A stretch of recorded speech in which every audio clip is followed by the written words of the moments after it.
Alô galera, estamos aí em mais um vídeo no meu canal, né? Muito obrigado para quem está curtindo, quem está assistindo, né? Estou jogando também em outras redes sociais. Então, meu nome é Fernando Bernardi, sou artista plástico, pesquisador e educador em arte. Então, durante esse período de pandemia, para mim é muito importante, né? Em estímulo ao isolamento social, é muito importante que eu também desenvolva algumas pesquisas minhas e distribua para as pessoas por meio das possibilidades que as redes, né, estão cada dia mais nos possibilitando.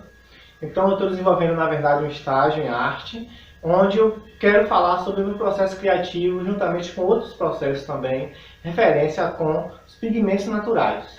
Então, quando a gente está em um lugar, né, geralmente comunidades rurais, comunidades quilombolas, comunidades indígenas, eles têm, as pessoas que estão em contato com a natureza, têm toda uma gama de possibilidade de pictórica, né, de pigmentos naturais. Né? No meu caso vai ser o carvão, o urucum e a argila. E aí eles tiram a pergunta, o que fazer com isso? Né? O que será esses pigmentos naturais no nosso... Como eu posso utilizar esses pigmentos naturais na minha pintura, na minha arte? Então, eu fiz todo um processo de pesquisa referente a isso.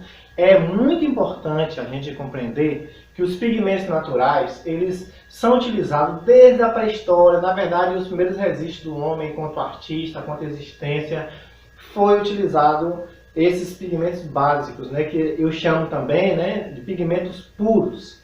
Por que puro? Porque em outros momentos esses elementos naturais foram utilizados na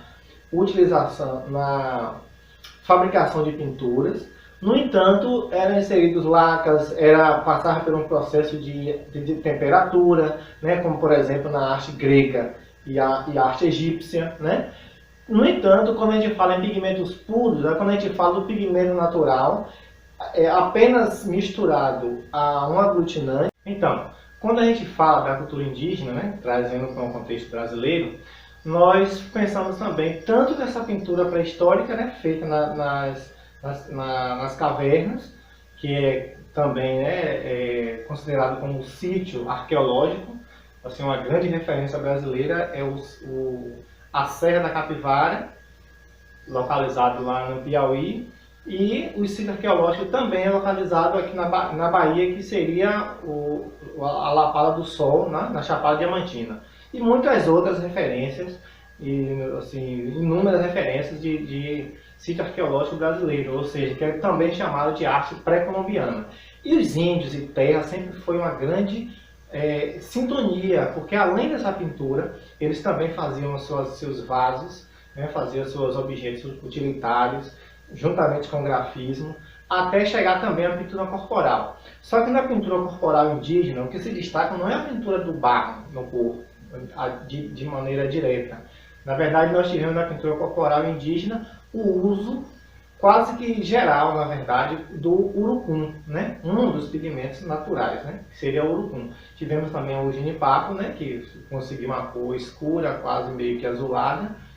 E às vezes também o carvão, né? Como tudo usado como pintura corporal. Como um grande registro histórico, nós tivemos também a própria Carta de Peral Vaz, que identificava os índios como seres que se pintavam, se coloriam de vermelho, como maneira até mesmo como se fosse uma espécie de roupa, né? Uma espécie de vestimenta, embora eles não tenham nenhum problema com a questão da nudez. E isso é importantíssimo a gente destacar, né? Que o corpo, né? Ele, tanto na cultura indígena como africana, eles não são utilizados com essa, digamos assim, com essa maldade, com essas segundas intenções, que é muito comum na cultura ocidental, que é marcada, inclusive, com tanto pudor, é marcada muito, pela maioria das vezes, como a cultura do estupro, a cultura do machismo, né, que vê o corpo da mulher como um corpo a ser explorado, porque está com roupa curta, porque está nua, como quer que seja. Então é interessante a gente destacar isso também e relacionar isso à pintura. Então, quando a gente pensa nessa arte africana, a gente pensa nesse ponto de vista.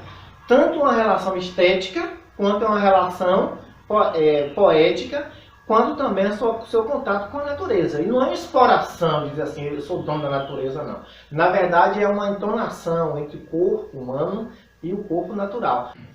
E é importante também destacar, né, que esse termo pigmentos naturais ele não existia antigamente, né? Até mais ou menos meados do século XVII para XVIII, porque todo pigmento era feito de origem vegetal natural, não é? Embora tivesse o processo de calcinação, de cocção, processo de temperatura e tudo mais.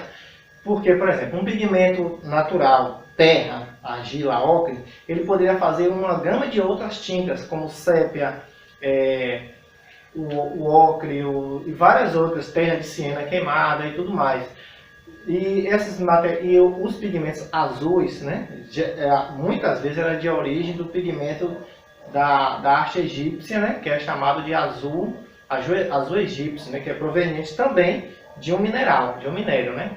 Então, esses materiais, eles tanto azul quanto verde. Então, era possível conseguir essa gama de pigmentos de outros vegetais, de origem animal e tudo mais.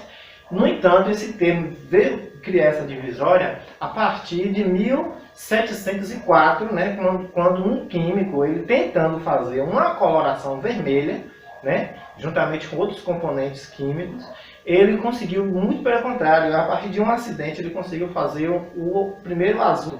Ele foi o primeiro pigmento sintético, né? Então, a partir daí veio surgindo com a Revolução Francesa, com a Revolução Industrial, veio surgindo outros pigmentos. A tinta a óleo, também criada no século XVI, mais ou menos, em média, né, no século XVI, com o artista Jean Van Eyck, que desenvolveu a pintura, ele meio que acelerou esse processo de pintura e atingiu o Renascimento. E aí veio isso até o século XX, início do século XX, quando veio surgir outros tipos de tinta, a tinta acrílica, né, e as tintas automotivas, e tudo isso veio sendo adaptado no âmbito da arte, né, porque a partir da Revolução Industrial a criação de tinta não é mais específico das artes visuais. Isso era algo específico da indústria. Inclusive, a tinta automotiva e a tinta fluorescente ela era adaptada à produção industrial. Agora, os artistas, principalmente na pop art, eles adaptavam isso. Do ponto de vista da matéria em arte, devemos atentar muito bem essa questão da matéria, né? Pensar o que é que ela vai se transmitir, né? Por meio da imagem, por meio do que ele está pensando. E quando a gente se fala em um artista que tem como princípio trazer a questão da matéria orgânica, inorgânica, mineral, vegetal, ou seja, extraído da natureza, ele na verdade ele está propondo essa relação, talvez uma arte ecológica, talvez uma arte de cunho cultural, né? Ele está trazendo essa arte, tendo a matéria, não como pensavam os ancestrais, né, em termos religiosos, em termos, digamos, espirituais. Mas ele pode estar pensando também uma matéria artística em termos políticos, em termos culturais, em várias outras perspectivas. Né?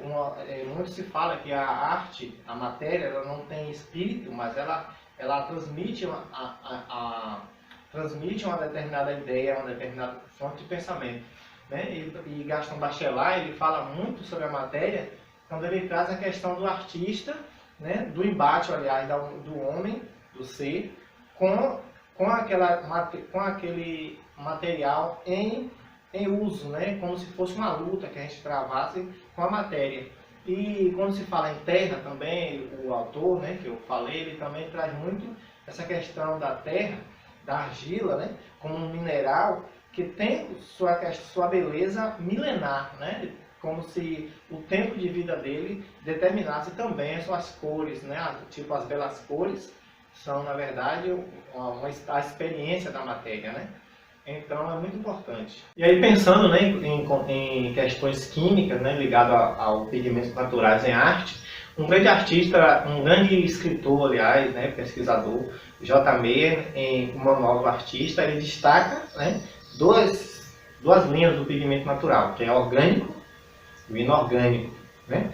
Os pigmentos orgânicos está relacionado muito à vida, muito, por exemplo, aos de origem animal ou de origem vegetal. Né? No meu caso, né, que eu desenvolvi a pesquisa, os pigmentos de origem orgânica seria ouro, e tem também os pigmentos inorgânicos, né, que são os pigmentos de origem de terra, né, são as argilas.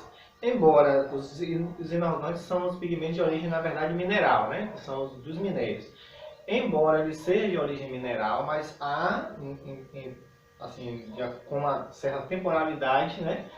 No próprio pigmento inorgânico, um pouco também de origem animal ou de origem vegetal, né? Porque é como se fosse uma evolução que as argilas passam ao longo do tempo. Então, dando continuidade também a outras fontes de conhecimento, os artistas contemporâneos, principalmente os neoexpressionistas, né, da década de 70 para cá, né, destacando 3 artistas em termos internacionais, que é Anselmo Kiefer, Ricardo Long, né, que é um grande artista também, e Walter de Maria, né? Então o Anselmo Kiefer ele trabalhava utilizava a natureza na sua pintura, nos seus trabalhos, que às vezes ia até para instalação, mas ele também misturava isso a emulsões com tinta acrílica, tinta a óleo, com outros materiais mais sintéticos, mas ele passou a utilizar em suas pinturas imensas, né? Numa série chamada Terra Devastada, ele passou a utilizar a natureza, né? O mundo mineral, principalmente, em seus trabalhos, e vegetal. O Ricardo Long, ele é, na verdade, um land artista, né? Ou seja, land art, que faz intervenção na natureza, mas ele também se propôs a desenvolver pinturas, né? Porque no seu trabalho de land art, um dos elementos que ele trabalhava era muito as terras, os pedaços de pau, madeira, as pedras, né? A cinza, o carvão. Ele utilizava esses elementos, mas desenvolvia também uma pintura, né? E por fim o artista Walter de Maria, né? Que ele fez uma espécie de site específica, né? Em uma galeria de arte, onde ele preencheu todo o espaço expositivo da galeria com terra, né? Com esse nosso grande elemento também, muito especial para essa pesquisa. E por fim, é interessante que a gente compreenda esse processo, o que fazer com esses materiais.